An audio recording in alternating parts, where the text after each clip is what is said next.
এই বয়সের মেয়েদের অবস্থা দেখেন, এই বয়সের মেয়েগুলো যারা ঘুরে বেড়ায় তারা মনে করে ওয়ার্ল্ডে এরা ছাড়া কেউই নাই, দুনিয়াটাই ওদের। হ্যাঁ, চুল ঠিক করতে হলেও করবে, না করতে হলেও করবে। তো কাজই একটা চুল ঠিক করা, সারাদিন চুল ঠিক করতে থাকবে।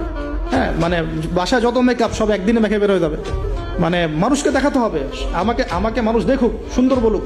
এদেরকে টার্গেট করেছে কিছু বাণিজ্যিক লোকজন, ওরা শিখিয়েছে এদেরকে তুমি সুন্দর না, তোমাকে সুন্দর হতে হবে। ব্যাস স্নো পাউডার শুরু হলো। তারপর থেকে ওকে আগে বুঝাইছে, মাথার মধ্যে ঢুকাইছে তুমি সুন্দর না, তোমাকে আরো সুন্দর হতে হবে।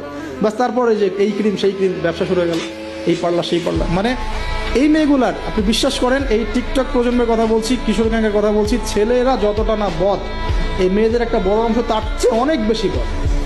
মনে রাখবেন, আল্লাহ যদি আপনার সাথে থাকেন এবং আল্লাহ যদি আপনাকে কবুল করেন, পৃথিবীর কোনো শক্তি নাই আপনাকে টলাবে।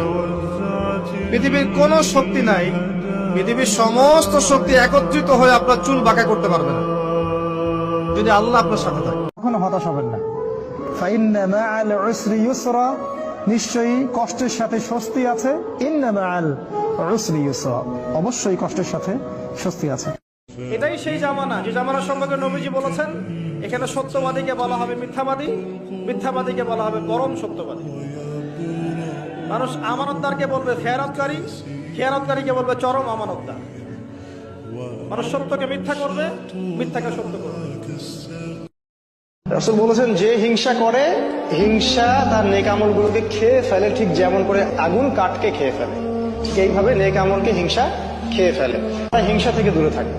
ছেড়ে দেওয়ার মধ্যে সুখ আছে।